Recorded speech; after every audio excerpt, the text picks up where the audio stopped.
नमस्कार, जोहार आप सभी साथियों का बहुत-बहुत स्वागत है हमारे चैनल पीसीएस फाउंडेशन पे। जैसे कि रीस्टार्ट करने का समय आ गया है और आप लोग लग जाइए क्योंकि जल्द ही हो सकता है जेएसएससी जल्द एग्ज़ाम ले ले। तो आप स्टार्ट कर दीजिए रीस्टार्ट और चलिए आज हमारा क्लास नंबर दूसरा है कंप्यूटर का। इसमें देखते हैं क्या ख़ास है। अगर आप पहला क्लास नहीं देखे हैं तो जाके देख देख लीजिए वहाँ पे मतलब यूट्यूब में डाला हुआ है।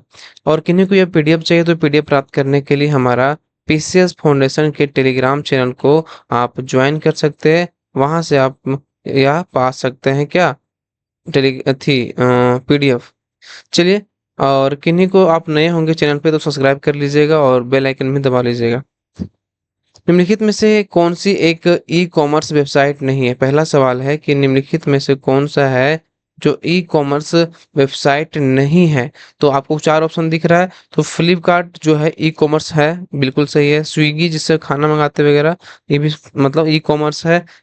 उबर भी है लेकिन गूगल मैप जो है, यह नहीं है। चलिए इसका थोड़ा-सा व्याख्या देखते हैं कि क्या है। ये तीनों है ना फ्लिपकार्ट, स्विगी, उबर, ओला, अमेज़न, स्नैपडील ये सब इत्यादि-इत्यादि ये सब क्या है? ई-कॉमर्स मतलब ये वेबसाइट है जहाँ पर वस्तुओं और सेवाओं के एवज़ में निश्चित राशि शुल्क ग्राहक को सेवा प्रदाता को ऑनलाइन अथवा ऑफ़लाइन प्रदान करती है। जबकि जो गूगल मैप है एक वेब ऐप्स आधारित जीपीएस फ्री सर्विस है जो बिना शुल्क दुनिया भर के भौगोलिक क्षेत्रों और साइटों के बारे में विस्तृत जानकारी साझा करती है। चलिए अगला सवाल है कि पी-रोम का पूर्ण रूप क्या है? इसमें पूछा है पी-रोम का जो है पूर्ण रूप क्या है? तो क्या हो जाएगा आपका? इसका जो सही आंसर हो जाएगा ना पी-रोम का, ये हो जाएगा प्रोग्रामेबल रीड ओनली मेमोरी। क्या हो जाएगा? प्रोग्रामेबल रीड ओनली मेमोरी इसका पूर्ण रूप है। पी-रोम पूर्ण रूप से प्रोग्रामेबल रीड ओनली मेमोरी यह अर्थात रोम रीड ओनली मेमोरी का भाग है। यह अस्थाई मेमोरी याद रखिएगा, यह कैसा मेमोरी है? यह अस्थाई मेमोरी है जिसे बदला नहीं जा सकता है अर्थात पावर ऑफ होने के बाद भी यह बनी रहती है। चलिए आगे बढ़ते हैं। कंप्यूटर विज्ञान में आमतौर पर इस्तेमाल किए जाने वाला संक्षिप्त नाम जो ओएस है, ओएस का संक्षिप्त नाम क्या है? मतलब इसका विस्तृत रूप में क्या है? तो कौन सा हो जाएगा? ओएस का जो होता है आपका फुल फॉर्म ऑपरेटिंग सिस्टम इसका सही आंसर हो जाएगा। यानी ओएस का बोलते हैं ऑपरेटिंग ऑपरेटिंग सिस्टम। इसके बारे में जानते हैं कि ये क्या कंप्यूटर विज्ञान में आमतौर पर इस्तेमाल किया जाने वाला संक्षिप्त नाम ओएस का से ऑपरेटिंग सिस्टम है। यह कंप्यूटर संचालन को सक्षम बनाता है। क्या करता है? संचालन को सक्षम बनाता है। अगला सवाल है कि रोगियों के दिल की धड़कन याद है ना? रोगियों के दिल की धड़कन को मापने के लिए अस्पतालों में निम्नलिखित में से किस कंप्यूटर का उपयोग किया जाता है? इसमें पूछा है कि रोगियों की दिल की धड़कन को मापने के लिए अस्पतालों में किस कंप्यूटर का उपयोग किया जाता है? तो आप लोग जानते होंगे ये जो है ना, यह किया जाता है हाइब्रिड कंप्यूटर का उपयोग किया जाता है। किसका? हाइब्रिड कंप्यूटर का। चलिए इसमें देखते हैं कि रोगियों के दिल की धड़कन को मापने के लिए अस्पतालों में हाइब्रिड कंप्यूटर का उपयोग किया जाता है। अगला सवाल है कि एक आईपी एड्रेस में कितने बिट्स होते हैं? बताइए एक आईपी एड्रेस में कितने बिट्स होते हैं? तो आप लोगों को पता होना चाहिए कि एक आईपी एड्रेस में लगभग लगभग नहीं मतलब 32 बिट्स होता है। कितना? 32 बिट्स होता है। चलिए इसके बारे में थोड़ा जान लेते हैं। इंटरनेट के संदर्भ में आईपी का पूर्ण रूप जो होता है इंटरनेट प्रोटोकॉल होता है। क्या होता है? इंटरनेट प्रोटोकॉल होता है। याद रखिएगा। वह तकनीक है जिसके माध्यम से कंप्यूटर इंटरनेट पर परस्पर डेटा व सूचनाएं भेजते, प्राप्त करते अथवा समायोजित करते हैं। एक आईपी पते का प्रारूप एक 32 बिट्स की संख्यात्मक पता होता है। कितना होता है? संख्यात्मक 32 बिट का संख्यात्मक पता होता है। अगला सवाल है कि डीएनएस एक नेटवर्किंग शब्द है जिसका अर्थ क्या होता है? बताइए। डीएनएस एक नेटवर्किंग शब्द है जिसका अर्थ क्या होता है?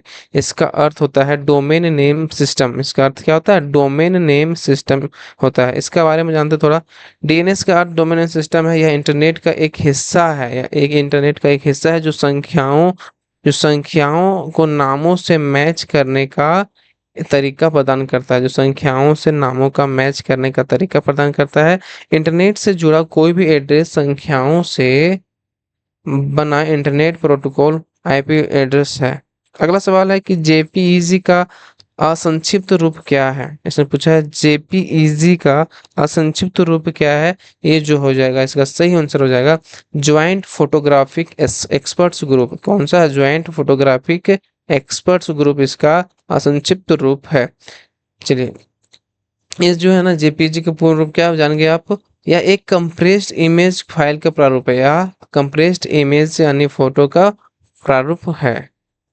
अगला है सूचना एवं संचार प्रौद्योगिकी के क्षेत्र में एफडीडी का जो है पूर्ण रूप क्या है? इसे पूछा सूचना एवं संचार प्रौद्योगिकी के क्षेत्र में एफडीडी का जो है पूर्ण रूप क्या है? तो एफडीडी का पूर्ण रूप है floppy disk drive. Floppy disk drive इसका पूर्ण रूप है। देखिए FLOPPY डिस्क ड्राइव।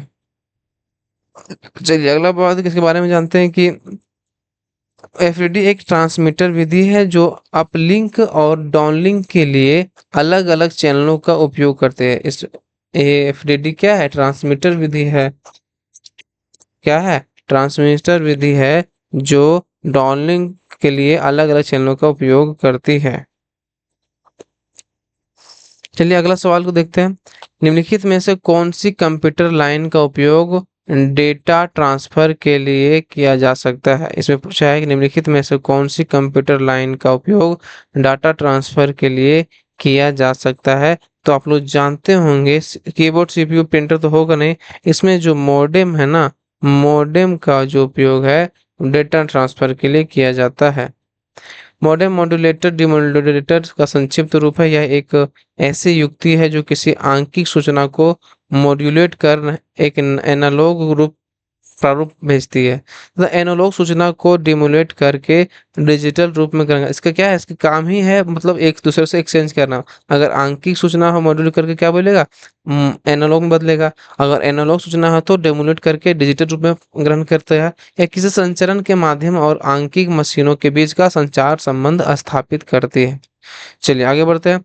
कंप्यूटर के द्वारा प्रयोग किए जाने वाले डाटा और प्रोग्राम कहाँ स्टोर होते हैं? पूछा है कंप्यूटर के द्वारा प्रयोग किए जाने वाले डाटा और प्रोग्राम कहाँ स्टोर होते हैं?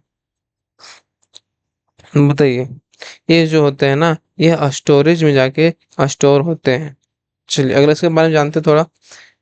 स्टोरेज ऐसी जगह है जहां कंप्यूटर द्वारा उपयोग किए जाने वाले प्रोग्राम और डाटा उपलब्ध होते हैं। इसमें फाइलों को आंतरिक रूप से अपने कंप्यूटर पर रखने के साथ साथ मीडिया को बैकअप, ट्रांसफर और डाटा को इकट्ठा करना इसमें शामिल होता है।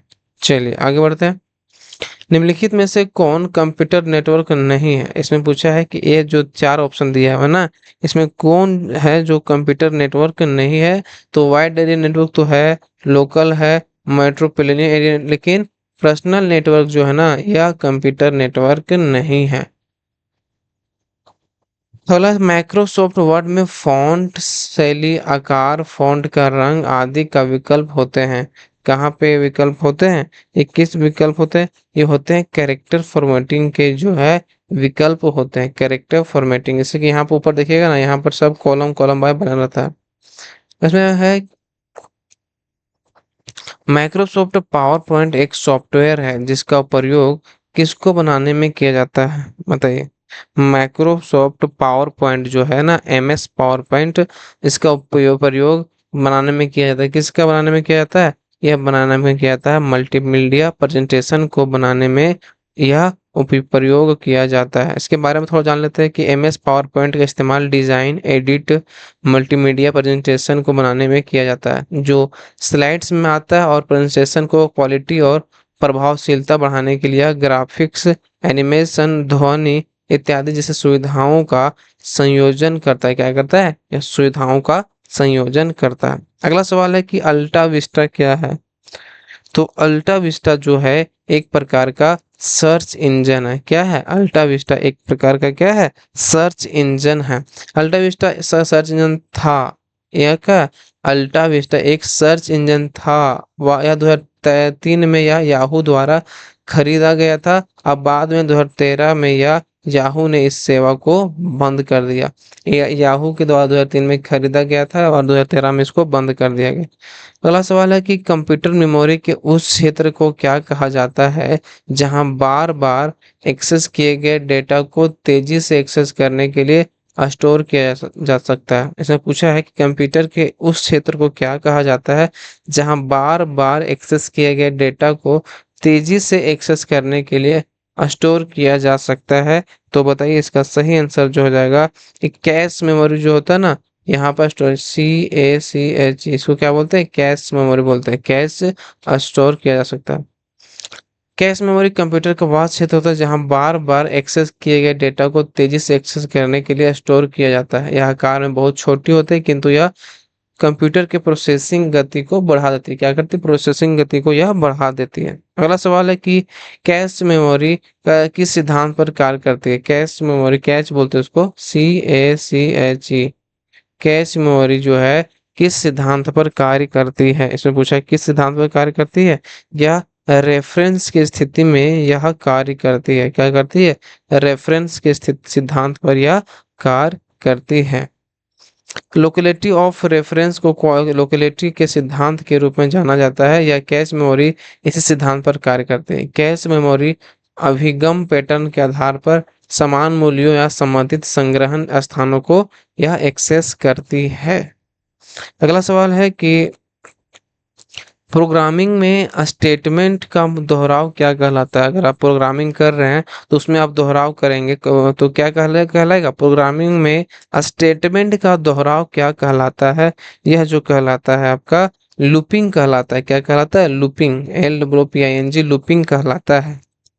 लूपिंग उन आदेशों का अनुक्रम है जो कंडीशन शर्त पर पहुंचने तक लगातार दोहराई जाती है। जो कंडीशन शर्त तक पहुंचने पर लगातार दोहराई जाती है। लूपिंग का इस्तेमाल जो है किसी अवधि में बार बार एक ही कथन या स्टेटमेंट को एग्जीक्यूट करने के लिए यह किया जाता है। क्या क्या एग्जीक्यूट करने के लिए किया जाता है। अगला सवाल है कंप्यूटर माउस का आविष्कार किसने किया। बहुत मजा कि कंप्यूटर माउस का जो है वो आविष्कार किसने किया। तो कंप्यूटर माउस का जो आविष्कार है डॉगलस एंजल बर्ट के द्वारा यह आविष्कार किया गया था। किसके द्वारा, डॉगलस एंजल बर्ट के द्वारा आविष्कार किया गया था। डगलस एंजल बर्ट जो है अनपे प्रयोगशाला स्टैनफोर्ड रिसर्च इंस्टीट्यूट में कंप्यूटर माउस का आविष्कार किया। कहाँ पर किया था, स्टैनफोर्ड रिसर्च इंस्टीट्यूट में यह कंप्यूटर माउस का आविष्कार किया। इसके अलावा उन्होंने हाइपर टेक्स्ट नेटवर्क कंप्यूटर और पूर्ववर्ती ग्राफिकल यूजर इंटरफेस भी विकसित किया। इसमें क्या है, उन्होंने क्या है, इसके अलावा जो है उन्होंने हाइपर टेक्स्ट नेटवर्क कंप्यूटर और पूर्ववर्ती ग्राफिक यूजर इंटरफेस को भी विकसित किया। अगला सवाल है कि निम्नलिखित में से बाइनरी लॉजिक और अंकगणित के प्रोसेस प्रोग्रामिंग का में अग्रणी कौन है। इसमें पूछा है कि कौन सा जो चार ऑप्शन में दिया है तो कौन निम्नलिखित में से कौन है कि बाइनरी लॉजिक और अंकगणित के प्रोग्रामिंग में अग्रणी कौन है। तो अग्रणी जो है ना ये आपका हो क्लाउडे सेनॉन जो है ना यह अग्रणी, क्लाउडे सेनॉन यह अग्रणी है। जानते हैं इसके बारे में थोड़ा। क्लाउडे सेनॉन बाइनरी लॉजिक और अंकगणित के प्रोग्रामिंग के लिए जाता है। यह अमेरिकन गणितज्ञ, इलेक्ट्रिकल इंजीनियर और क्रिप्टोग्राफर थे। ये फादर ऑफ इंफॉर्मेशन थ्योरी के लिए जाना था। इसको क्या बोला था, इन्हें इन्हें फादर ऑफ इंफॉर्मेशन थ्योरी के लिए यह जाना जाता है। अगला सवाल है कि निम्नलिखित में से कौन सा एक संशोधक बटन मॉडिफायर की है। बताइए कौन सा जो है इसमें मॉडिफायर की है। तो इसमें जो ऑप्शन दिख रहा होगा ना ये कौन सा हो जाएगा, एक कंट्रोल भी हमारा मॉडिफायर किया है, शिफ्ट भी मॉडिफायर किया है, अल्ट भी मॉडिफायर किया है, यानी हमारा ऑप्शन जो डी है वो सही हो जाएगा। एक मॉडिफायर की वह होती है जिसका उपयोग जो है दूसरी की के साथ किया जाता है। जैसे अल्ट F4 दबा दे शटडाउन वहां पर आ जाएगा, अल्ट शिफ्ट विंडो 4 दबा तो बहुत चार आ जाएगा। इसको क्या बोलते हैं, जब दो बटनों का एक साथ प्रयोग किया जाता है उसको मॉडिफायर की कहते हैं। एक साथ कई महत्वपूर्ण कार्य कीबोर्ड शॉर्टकट और अन्य कमांड करते, उदाहरण के लिए अल्ट कंट्रोल शिफ्ट और विंडोज भी मॉडिफायर की है। चलिए आगे बढ़ते हैं। MICR के असंक्षिप्त रूप एक का अर्थ है। इसमें पूछा MICR के असंक्षिप्त रूप 1 का अर्थ है। इसका जो अर्थ है ना वो स्याही इंक है, इसका अर्थ स्याही इंक है। इसके बारे में थोड़ा जान लेते हैं, मजा आ जाएगा। एमएसआई आर का पूर्ण राफ है मैग्नेटिक इंक, जो एक कैरेक्टर, इसमें क्या पूछा है, एम आई सी आर में आई का अर्थ क्या, वन सॉरी आई का पूछा है, तो आई का क्या अर्थ है, तो स्याही यानी इंक है। एमएसआई का पूर्ण नाम magnetic ink character ink recognition में आई का अर्थ इंक होता है। वह तकनीक है जिसकी मदद से ये सुरक्षा कोड प्रिंट किया जाता है। इसमें क्या किया जाता है, सुरक्षा कोड प्रिंट किया जाता है। आयरन ऑक्साइड इंक आधारित magnetised code baking sector note अथवा चेक के ऊपर प्रिंट रहते हैं। क्या होता है, चेक के ऊपर प्रिंट रहते हैं, जिसमें प्रत्येक ब्रांच की जानकारी, नाम, शहर इत्यादि दर्ज होती है। इसमें क्या होता है, प्रत्येक ब्रांच की जानकारी, नाम या शहर इत्यादि दर्ज होती है। निम्नलिखित में से कंप्यूटर भाषा कोबोल का आविष्कार किसने किया था। इसमें पूछा है कि निम्नलिखित में से कंप्यूटर भाषा जो कोबोल है का आविष्कार किसने किया था, तो कोबोल का आविष्कार किया था ग्रेस मूरे होपर के द्वारा यह आविष्कार किया गया था। याद रखिएगा, ग्रेस ग्रेस मूरे होपर के द्वारा कोबोल का आविष्कार किया गया था। कंप्यूटर भाषा कोबोल का आविष्कार ग्रेस मूरे होपर ने किया था। इसका पूरा नाम होता है कॉमन बिजनेस ओरिएंटेड लैंग्वेज, अन्य व्यवसाय उन्मुख भाषा है। इसका फुल फॉर्म क्या है, कॉमन बिजनेस ओरिएंटेड लैंग्वेज। अगला सवाल है, निम्नलिखित में से कौन सा एक सिस्टम सॉफ्टवेयर है। इसमें पूछा है कि कौन सा इसमें डेटा कौन सा है। चार ऑप्शन दिया है, database, word processor, spreadsheets, compiler जो है एक सिस्टम सॉफ्टवेयर है। कौन सा हो जाएगा इसमें, इसमें जो है ना कंपाइलर जो है या सिस्टम सॉफ्टवेयर है। क्या है, सिस्टम सॉफ्टवेयर कंपाइलर है। चलिए आज का लास्ट सवाल को, इसको जानने से पहले इसके बारे में जानते हैं। सिस्टम सॉफ्टवेयर में एक प्रकार का कंप्यूटर प्रोग्राम है जिसे कंप्यूटर हार्डवेयर और एप्लीकेशन प्रोग्राम चलाने के लिए डिजाइन किया गया है। यह जिसे BIOS, assembler, compiler, debugging system, utility इत्यादि जो है, ये क्या है, ये मतलब कंपाइलर जो है, ये सब क्या सिस्टम सॉफ्टवेयर एक प्रकार का है।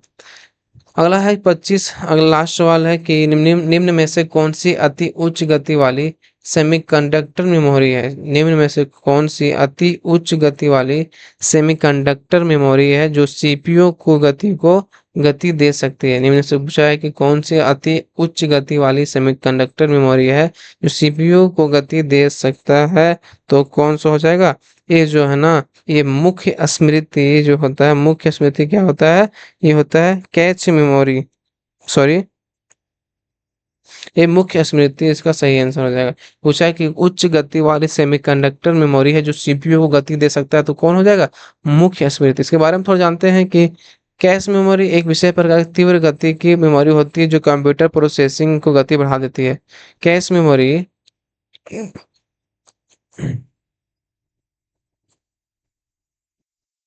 कैश मेमोरी आकार में बहुत छोटे, लेकिन कंप्यूटर की मुख्य मेमोरी बहुत ज्यादा होते होते, इसे सीपीयू मेमोरी भी कहा जाता है। जिन प्रोग्रामों और निर्देशों को बार बार इस्तेमाल किया जाता है उनको कैश मेमोरी के अंदर अपने सुरक्षित कर लेती है। चलिए, ये जो है ना, इसका जो सही आंसर कौन हो जाएगा, ए ऑप्शन डी हो जाएगा।